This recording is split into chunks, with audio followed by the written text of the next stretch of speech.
mereka nak bawa Coffee Bean daripada Indonesia pada seluruh dunia. Kenapa mereka boleh sukses? Kasih tengok. Sampai sekarang sangat full. Bukannya lah perang bom semua tu lah, tapi ini peperangan kopi yang orang kata tak didendangkan. So semua orang tahu yang tengah tengok video ni, pasti korang pernah nampak kopi dekat merata tempat. Industri kopi sekarang ni memang tengah gila. One of the biggest Indonesia success story. Kenangan Coffee menu baru. Sekarang Kenangan Coffee ni dah jadi top 1 coffee favorite. Dulu Indonesia hanya dikenal sebagai pemasok biji kopi. Kini situasinya berubah. Brand kopi asal Indonesia justru datang langsung ke Malaysia dan berkembang dengan kecepatan yang membuat banyak orang terkejut. Dalam waktu singkat, Kopi Kenangan berhasil membangun ratusan gerai dan terus memperluas jaringannya di pasar yang selama ini dikuasai pemain lokal Malaysia dan merek internasional. Fenomena ini bukan sekadar soal kopi. Yang sedang dipertontonkan adalah kemampuan brand Indonesia untuk bersaing langsung di negeri tetangga. Alih-alih menjadi penonton, Indonesia kini mulai menjadi penantang. Produk yang lahir dari pasar Indonesia ternyata mampu menarik konsumen Malaysia dalam jumlah besar, sesuatu yang beberapa tahun lalu mungkin sulit dibayangkan. Karena itulah muncul pertanyaan yang semakin sering terdengar. Jika kopi Indonesia saja mampu tumbuh secepat ini di Malaysia, sektor apa lagi yang akan menyusul? Musik Indonesia sudah mendominasi berbagai platform. Produk makanan Indonesia semakin mudah ditemukan. Dan kini, jaringan kopi Indonesia terus bertambah. Bagi Malaysia, ini bukan lagi sekadar cerita tentang secangkir kopi, melainkan tentang semakin besarnya pengaruh merek Indonesia di pasar mereka. Perangan dalam industri kopi, especially dekat Malaysia ni lah, dia bukannya lah perang bom semua tu lah, tapi ini peperangan kopi yang orang kata tak didendangkan. So semua orang tahu yang tengah tengok video ni, pasti korang pernah nampak kopi dekat merata tempat. Industri kopi sekarang ni memang tengah gila. Kat Malaysia ni memang tengah naik kau-kau lah. And korang pergi je turun bawah rumah ke, pergi mall ke, mesti ada orang jual kopi. Bukan saja brand lokal, even brand luar pun sekarang tengah bergebut-gebut nak masuk bersaing dalam market Malaysia ni. Contoh Kopi Kenangan tahu daripada Indonesia, dan juga gergasi kopi dunia Luckin Coffee yang baru je nak masuk Malaysia. Oh, itu dahsyat tu. So persaingan diorang ni boleh kata sengit lah. And banyak jenama kecil, ada juga jenama-jenama besar. So macam mana dengan kita orang ni yang Kopi Sagon ni kan? Yang penting pasal pesaing luar ni, dia sebenarnya dia orang luar. Memang dia tak dinafikan perak kapital diorang 100 of million USD. Siapalah kita kan? Tapi one thing, kita ni adalah brand lokal. So aku sendiri as a owner brand yang memang orang Malaysia, so aku rasa aku lagi kenal orang Malaysia daripada diorang. So kat situlah bermaksud dengan adapt, sebab aku lagi kenal customer aku instead of diorang. Sebab apa? Customer aku adalah orang-orang aku. Ibarat macam tu. So kenapa mereka boleh sukses? Kedai ni Kenangan Coffee. Hai rakan-rakan dekat Malaysia, so sekarang dekat Singapore, dekat kedai ni Kenangan Coffee. Kedai shop ini dia dekat Malaysia pun ada sebenarnya, tapi sekarang ni I nak kongsikan kenapa mereka boleh sukses. Kasih tengok. Sampai sekarang sangat full. Pertama sekali, Kenangan Coffee sebenarnya dia ada differentiation. Orang kata USP. Dia ada perbezaan dia. Nah, apa perbezaan dia? Mereka punya founder, mereka nak bawa Coffee Bean daripada Indonesia pada seluruh dunia. Coffee Bean daripada Aceh ke, daripada Manggarai ke, Frost Island ke, dan banyak-banyak lagi tempat dekat Indonesia. So itu buat Coffee Bean mereka beza daripada Zeus Coffee ke, daripada Luckin Coffee ke, daripada Starbucks Coffee ke apa. So differentiation tu sangat penting dalam bisnes. Kedua, mereka tahu visi mereka apa. Mereka nak bawa kopi yang berkualiti tinggi tapi jual dekat harga yang berpatutan kepada market.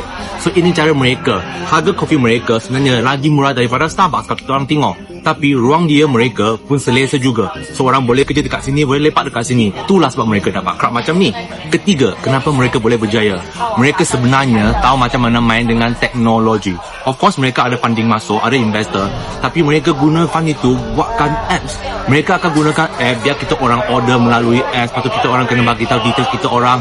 Mereka kan tahu apa yang kita orang sentiasa beli. Tempat ini paling banyak orang beli apa minat kita orang. Dan dengan semua data-data itu, mereka akan dapat cipta produk baru, cipta menu baru, tahu area mana yang paling best ke apa.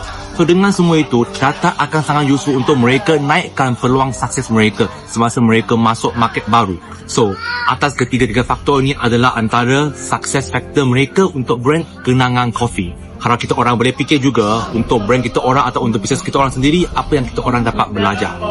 Harap membantu. Terima kasih. Thank you. Dan di Malaysia malah ekspansi gila-gilaan. Tahun 2024 mereka udah punya 50 toko guys di Malaysia dan Singapura. Mereka buka cabang baru di Taiwan dan nanti bentar lagi buka lagi di negara lainnya. Sebelum buka Taiwan, sebetulnya Kopi Kenangan itu udah buka cabang guys di negara Malaysia, Singapura, Filipina, Australia, bahkan sampai India. Ternyata bukan cuma brand minuman doang, banyak brand makanan juga udah dikalahin ya. Khusus ya kalau kita ngomongin brand minuman lah. Peringkat 1 di tahun 2024 yang jumlah cabang paling banyak ternyata Kopi Kenangan. Bisnis minuman di bawahnya ada Cha Time, itu peringkat 4. Di bawahnya lagi peringkat 6 ada Starbucks. Jadi ternyata gue juga kaget ya, berdasarkan data di tahun 2024 jumlah cabang Kopi Kenangan aja bahkan udah lebih banyak dibanding cabangnya KFC, Pizza Hut, Oka-Oka Bento. Gila ya. Kopi Kenangan itu 100% menggunakan biji kopi lokal mas bro. Gila gak sih?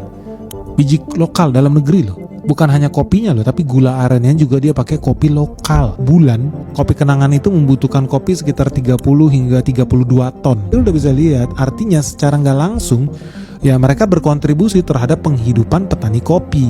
Kenangan Coffee menu baru. Sekarang Kenangan Coffee ni dah jadi top 1 coffee favorite Jila tau. Sebab coffee dia memang sedap. Ni Jila nak try menu baru diorang, Magical Tiramisu. First Jila try tiramisu latte. Foam dekat atas ni sedap tau, rasa berlemak masing-masing. And kopi dekat sini tak pernah mengecewakan. Rasa coffee dia bold tapi tak pahit sangat, sedap tau. Kalau korang suka latte yang manis, boleh try tiramisu latte ni. Nak version blended, ada frizzy tiramisu latte. Memang creamy rasa coffee and whipped cream dekat Kenangan Coffee ni sedap tau. Kalau korang tak minum coffee, boleh try white tiramisu. Rasa dia macam minum air white chocolate. Nama je tiramisu tapi tak ada rasa coffee tau. Macam minum cream cheese dengan chocolate part of tiramisu. Sebab foam tu rasa masing-masing cheese cream. And boleh je minta less sugar kalau tak nak manis sangat. Yang frizzy white tiramisu ni pula rasa betul-betul macam makan ice cream tau. Chocolate walnut brownie ni memang rich rasa chocolate and texture dia fudgy and moist tau. Aren cream croissant ni dia tak flaky sangat tapi bila dip dengan air dia jadi sedap tau. Lepas tu dalam ada aren cream, rasa lebih kurang macam caramel macam tu. By the way, kalau nak order Kenangan Coffee, better korang order je melalui apps and guna kod ni untuk dapat 10% off tau. You should try. The iconic Indonesian Kenangan Coffee is now in Malaysia and the first branch is in KLCC and so convenient. Why? After LRT come in already can see. Hello!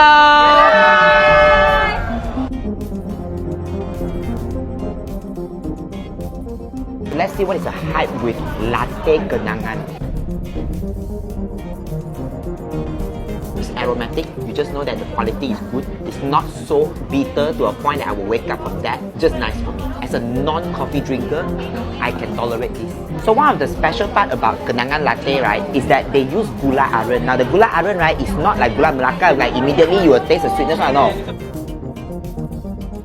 Sweetness comes later. It's very subtle. You can taste the kewangian, keenakan, and it will leave you a very good kenangan. One word to describe the kopi. Super. One word to describe the kopi. Marvelous. Marvelous. One word to describe the kopi. Together on the count to 3, 2, 1. It's amazing. So marvezing. One word to describe the kopi. I'm not a coffee drinker, but since add on gula aren, I think I boleh pergi lah. I cakap satu perkataan, dia bagi satu sentence. But it's okay. Honest opinion, I like. Now, if you don't live around KLCC, don't worry because they're going to open a few more branches in New Central, Pavilion KL, Mine Town, Sunway Pyramid. So you can always go and visit them. Bagaimana pendapatmu mengenai ini guys? Tulis di komentar.